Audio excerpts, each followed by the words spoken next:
О главных событиях дня в информационном выпуске Амшикшара. Добрый вечер, в студии Алиса Шамба. Сегодня в программе.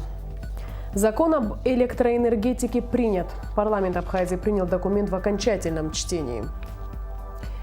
Год без Фазиля. На Новодевичьем кладбище в Москве открыт памятник нашему великому соотечественнику. Дорога стратегического значения. В Шуцкуаре восстановлен Беклемищевский мост. Закон об электроэнергетике принят. Парламент Абхазии в окончательном чтении утвердил документ, призванный соблюсти важную составляющую экономической и национальной безопасности страны. Депутаты долго не могли прийти к единому мнению по принимаемому документу. Почему обсуждение законопроекта об электроэнергетике вызвало жаркие споры, расскажет Низ Фаршба. Традиционно в преддверии каникул народные избранники решили отработать по максимуму. На прошлой неделе приняли ряд важных документов, в числе которых был и закон об энергетике. Тогда депутаты его приняли во втором чтении, уточнив, что проект требует тщательной доработки. И вот спустя пару дней законопроект вновь в повестке дня, уже с измененным названием – об электроэнергетике. Профильный комитет приступил к внесению поправок в документ уже на следующий после заседания день. К обсуждению законопроекта об электроэнергетике на комитетское слушание были приглашены все желающие депутаты и специалисты. Хотелось бы отметить, что президентом была представлена 21 поправка, каждая из которых была рассмотрена и одобрена, так же, как и все иные представленные поправки и замечания.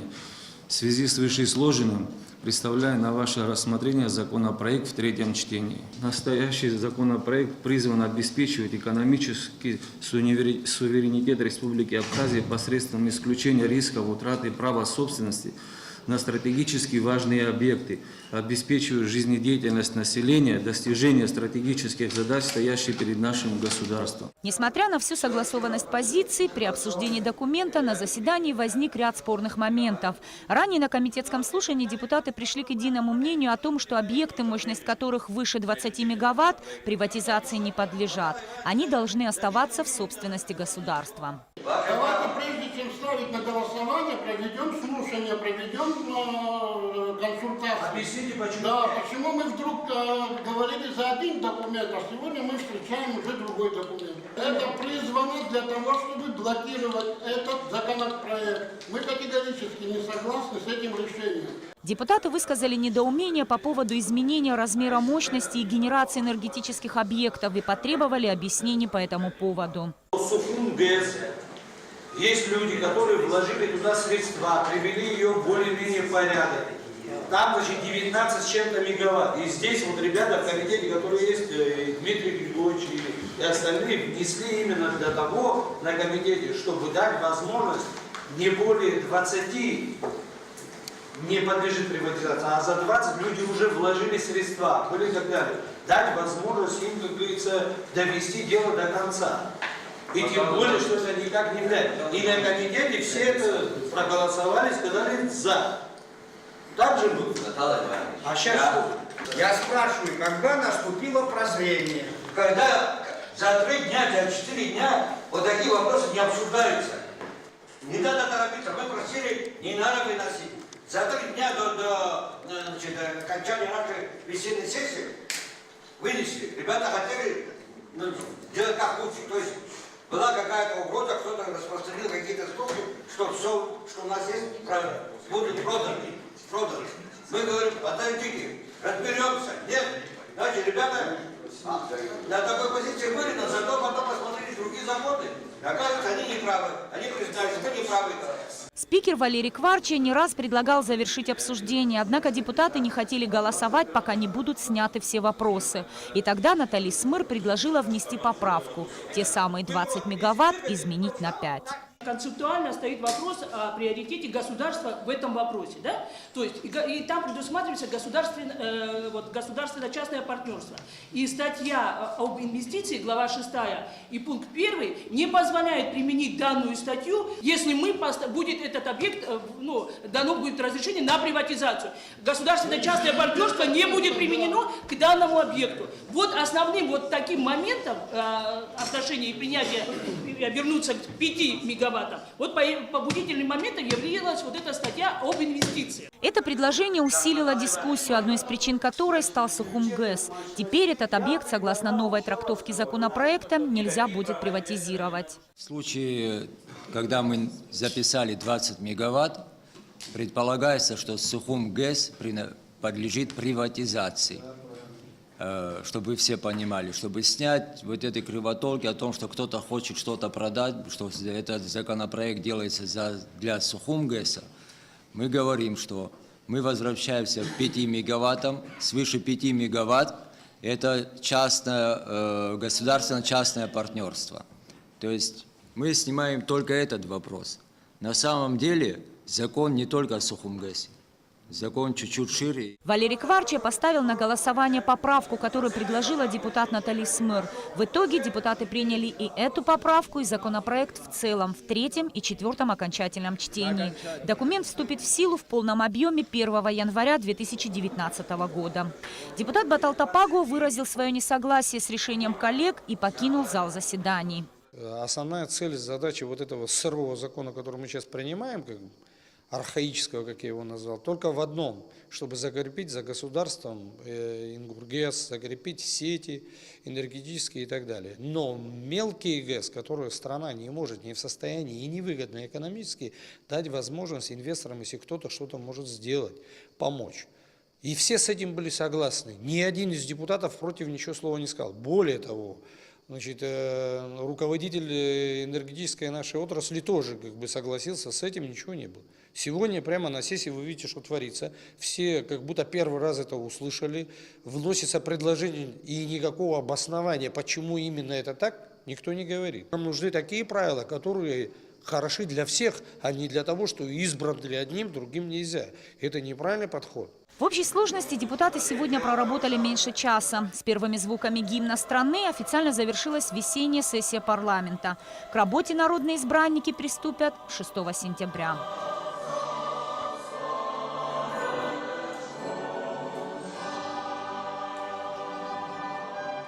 Нисфарш Бабислан Джинджоля, Абхазское телевидение.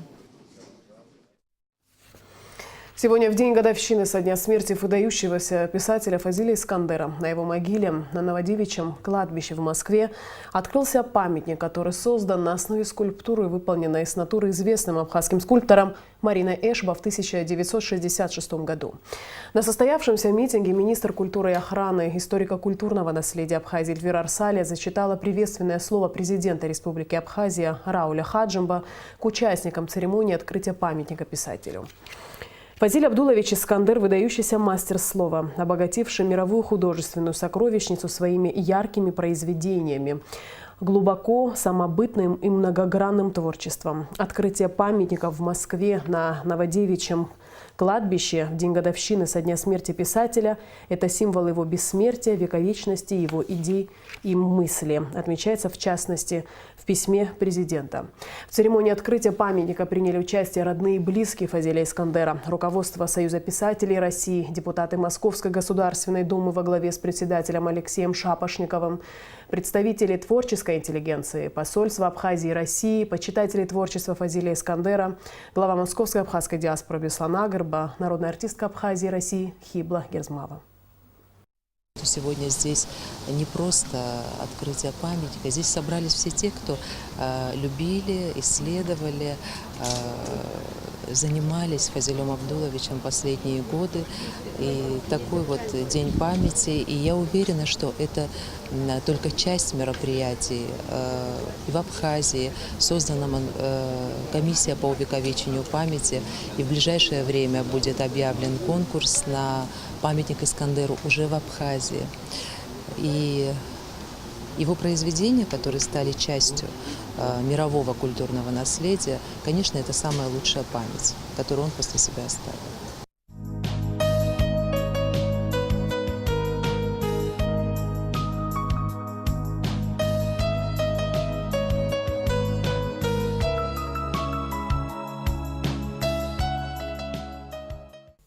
Фазиль Искандер – всемирно известный писатель, классик, философ, мудрец. Он остается безупречным авторитетом с неизменно высокой этической позицией в обществе на протяжении уже нескольких поколений. Известность к писателю пришла в 1966 году после публикации повести «Созвездие Козлатура».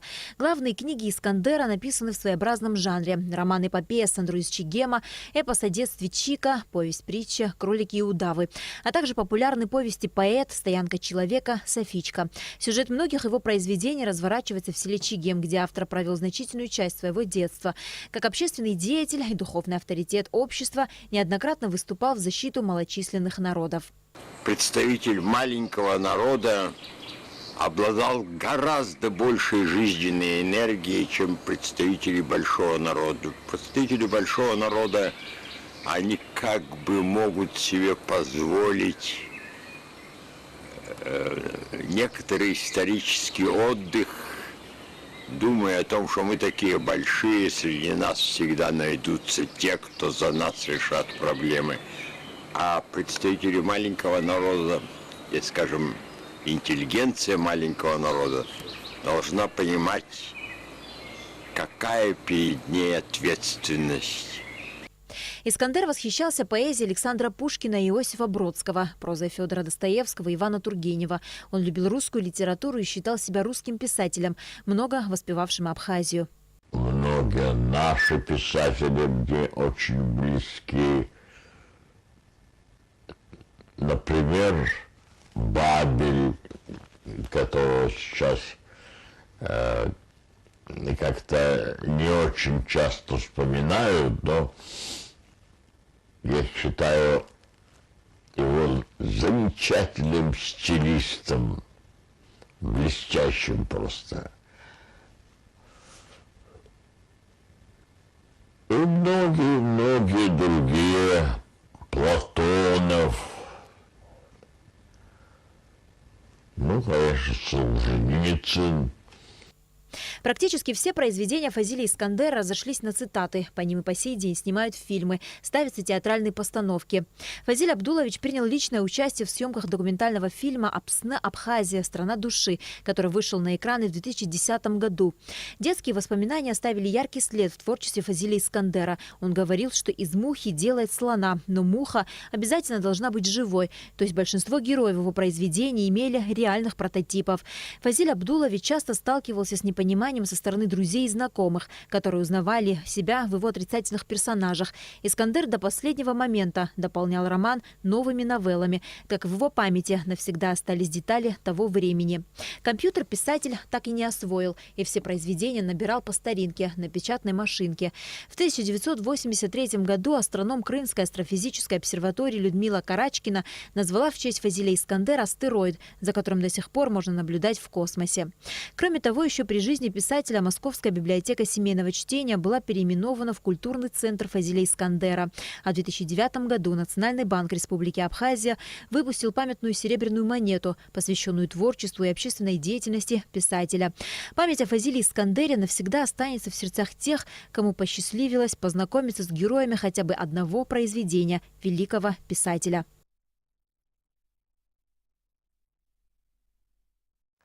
Подробный репортаж церемонии открытия памятника Фазилю Искандеру смотрите в ближайшее время в эфире Абхазского телевидения. И к другим темам. В результате проливных дождей мост через реку Шицкуара в селе Нижняя Шер оказался в аварийном состоянии. 2 недели назад правительством Абхазии было принято решение о его восстановлении. И вот работы завершены. Ирина Аршба расскажет подробнее.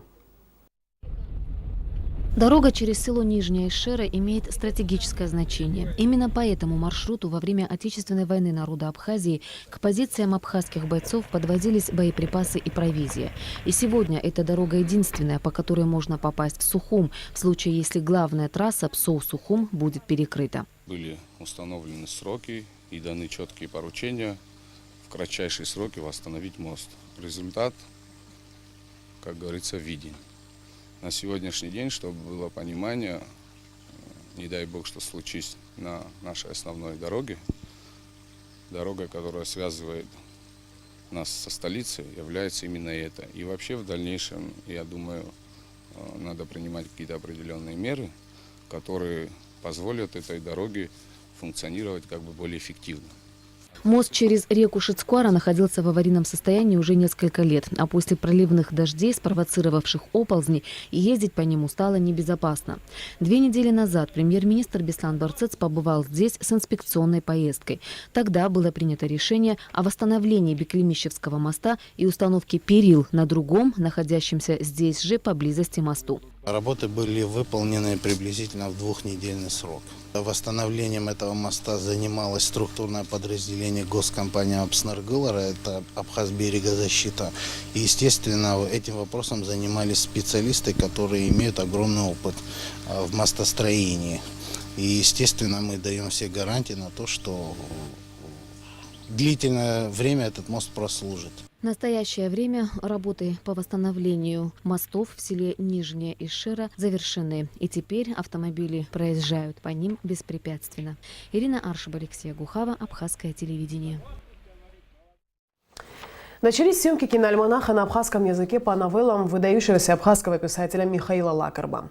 7 короткометражных фильмов по мотивам новелл Михаила Лакарба будут снимать преимущественно молодые абхазские режиссеры, многие из которых являются выпускниками российских вузов. Съемки будут проходить практически по всей территории Абхазии, большей частью в Ачамчирском и Сухумском районах. Подробности в репортаже Али Кетрапш. Экранизация 7 новелл Михаила Лакарба – это самый масштабный за весь послевоенный период кинопроект на абхазском языке. Первым к съемкам приступил Тимур Квиквискири. Он снимает фильм по мотивам новеллы «Отец».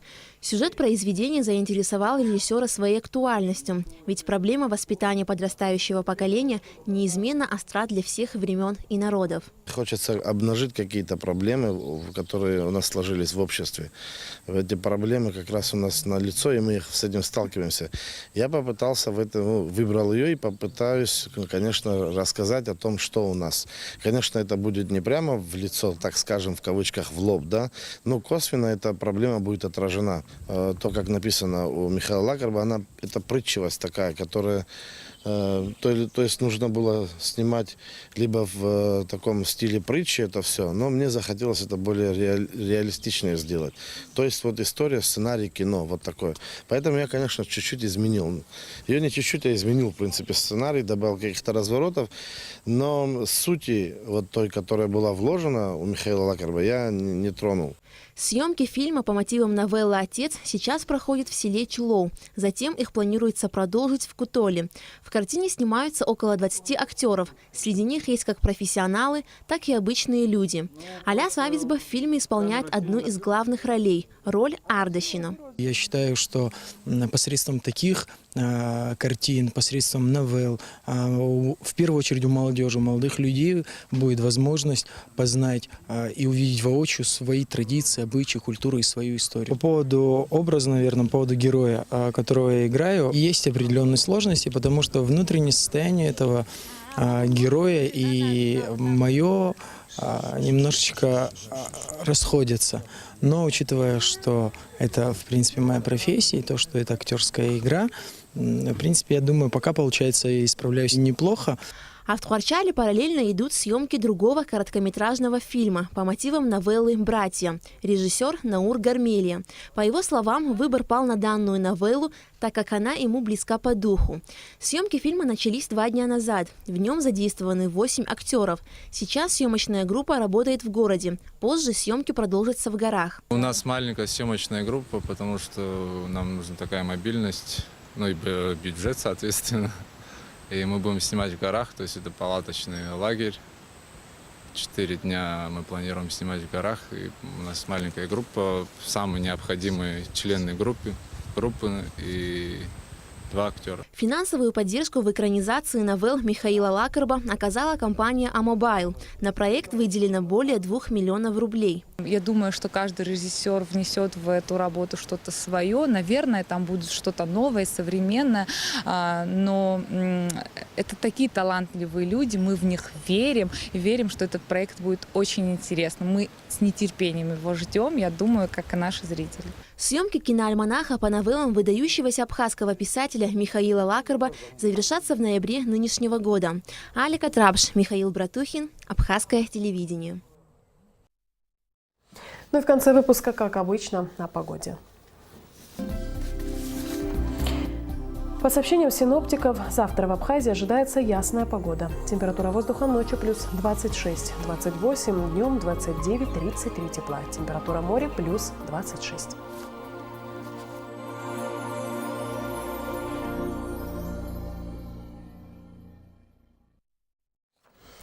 На этом наш выпуск завершен. Всего доброго и до встречи в эфире.